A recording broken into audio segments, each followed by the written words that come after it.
Hey. Welcome back to Realty TV. I'm back at y'all. Sean S. Class. Yeah. I ain't doing nothing. Checking back in with y'all. As y'all see, I just had my little smooth grooves on. Finna get back to it. Give y'all some more of this real tea and just pick back up where we left off. So, what we gonna do is talk about finding a good realtor. That's what we finna jump back into.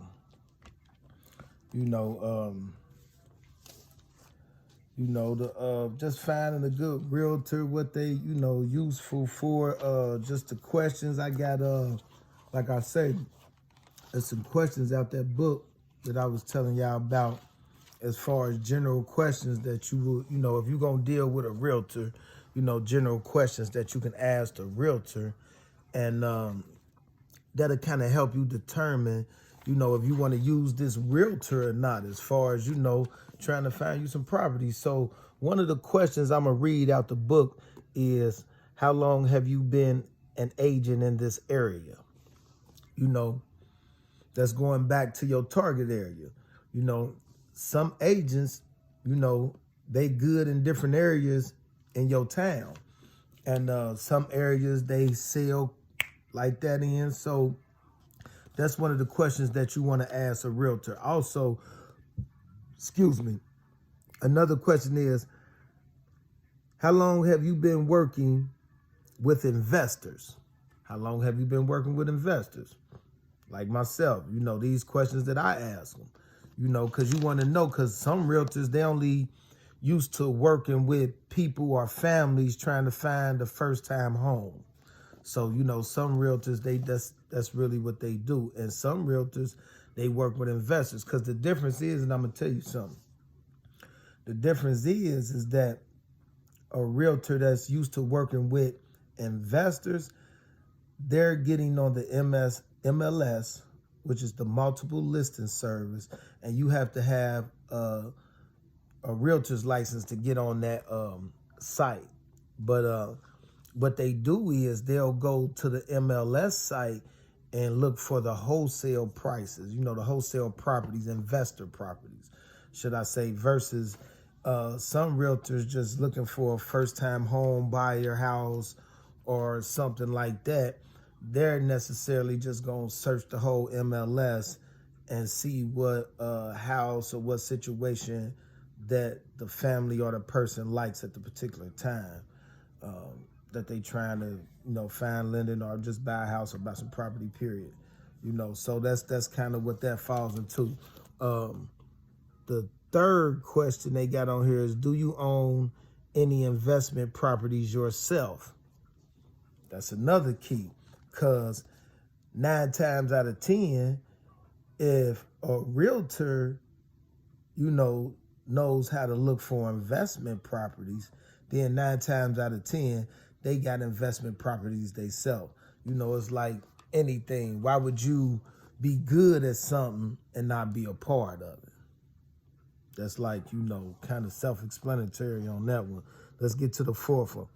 How many investors, buyers do you currently work with? That's another good question. How many investor buyers you currently working with? Now, that can be on both ends of the thing, because if you end up getting with a realtor and they work with a whole bunch of investors, then it's probably going to be hard for you to get the best deals out of that realtor, because they done been working with other people for you. They got relationships with other people, and they no telling where you will fall in line at if that's the case. Now, if they that good, I don't know, but I'm just saying that's something to think about if that particular realtor, got a lot of clients that's investors. So, that's something too. But, these good questions and good information that you want to retain and have. That's why I was saying, check that book out by Jay Scott, because, dude got some good stuff that I done followed for years in here. Do you have time to take on another client. That falls back into what I was just talking about as far as how much do they have time to take you on and concentrate on your needs and what you're looking for and what you're trying to invest in, because you want a realtor that's going to look at your, like, say for instance, you only trying to buy your first piece of investment property, and say for instance your max budget might be 50, 60,000, and they might have another investor, they max budget might be 200, 300,000. So I want a realtor that's gonna treat my 50, 60,000 like they would a person that's trying to buy a house for 200 or better or whatever. So those the kind of things that you want to kind of look for in a realtor as well. You want somebody that's gonna pay attention to your needs and your wants and what you're looking for as an investor, because the whole thing is you trying to get the most out of your money. Period. You trying to get the most out of your money. Shit, and that's what you want to look for in a realtor that's helping you look for your first investment property. All right, let's get to the next one. What type of deals do you specialize in? Now, because some realtors, they specialize in short sales, stuff like that kind of. So that's kind of that question. Like, what do you specialize in as a realtor? Do you only specialize in first-time home buyers, investors? So that's what that question is, So that's, it's a good question, though. Let's get to the next one. Are you willing to list and negotiate short sales that I find on my own? Boom, that's a good question. Like, you ask a realtor, is they willing to, list, if you find a short sale yourself. Like, and short sales, let me also touch on that, what a short sale is. Boom. That's where this come in, that if y'all understand, but I can tell you what a short sale is. A short sale is when somebody has took on a mortgage and they're behind on their mortgage, but they want to sell their house quick before it get foreclosed on. So what'll generally happen is, if you find a person that's in a rut, or you got realtors that know how that deal with banks and stuff like that, because the people in the bank quite naturally gonna have access to the people that's behind on their mortgages and so forth and so on. So a short sale is some when a person is behind on their mortgage, already a loan has been put on a property. That property goes up for short sale. Basically, it's sold at a reduced price to get it sold fast. And basically, it is to pay off the loan. It's to pay off the previous loan, so that person can walk away not in debt. And then the person that's buying can take the house at a reduced price. And then the other people get to walk away not in debt still.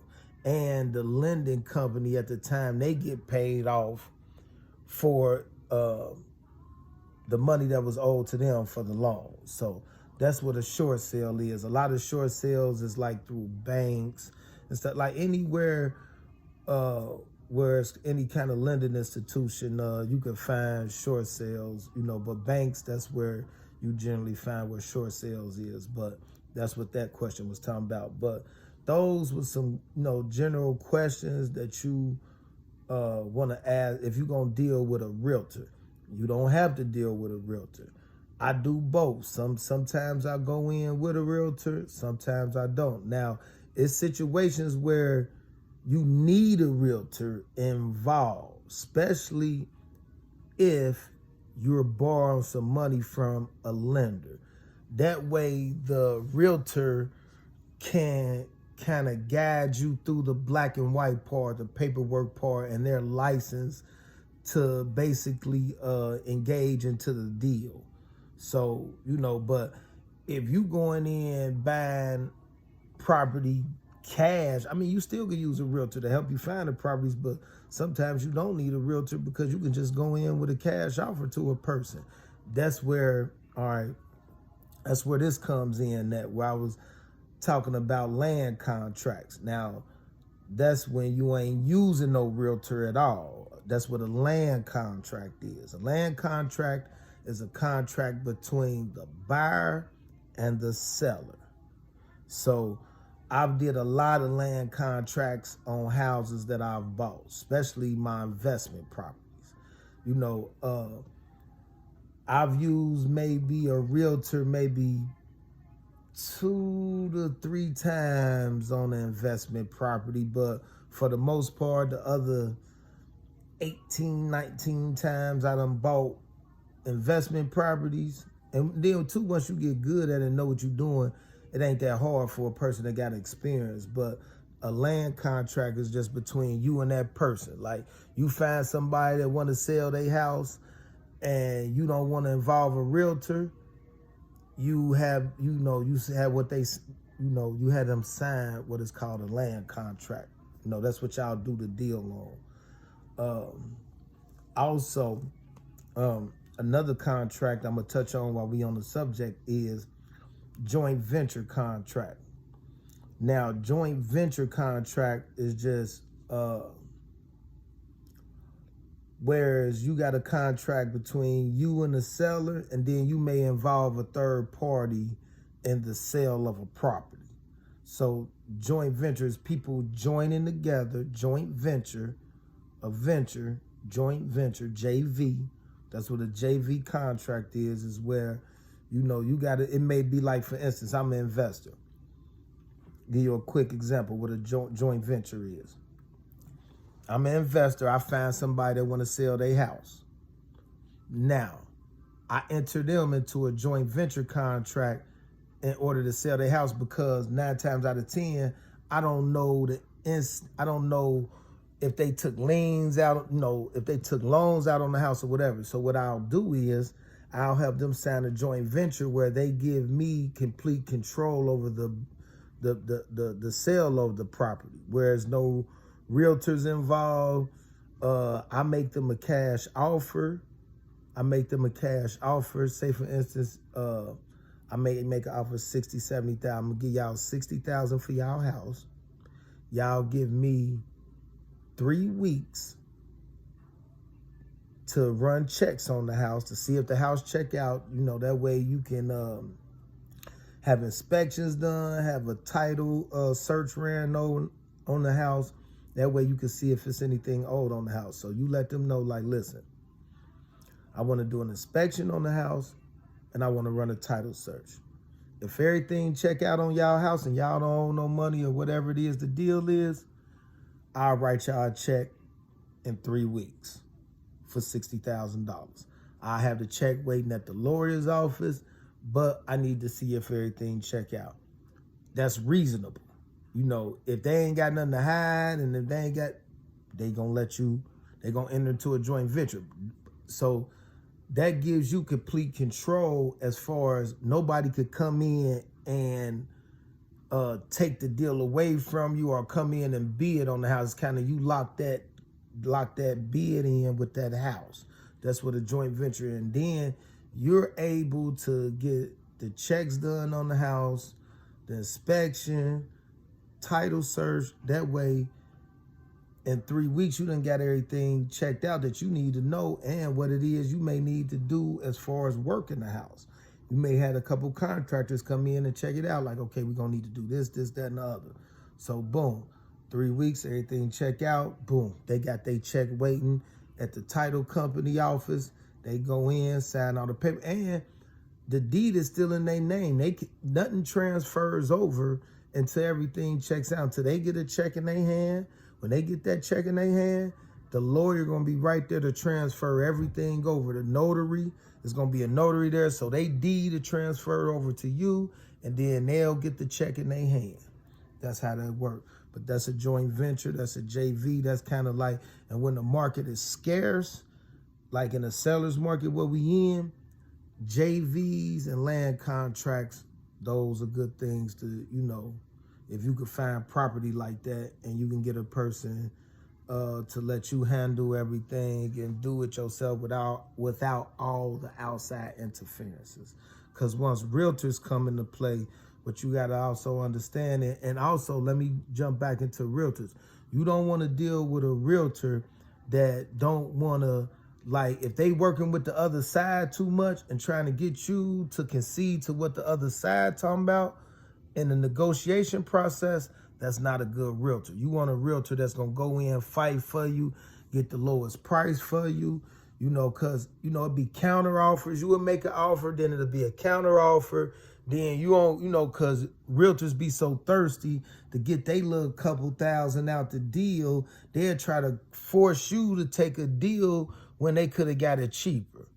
So that's something you want to look forward to in a realtor. But yeah, I just want to touch on the last thing as far as today, as far as when we was talking about credit, you know, debt to ratio, realtors, and what was the other one we touched on today?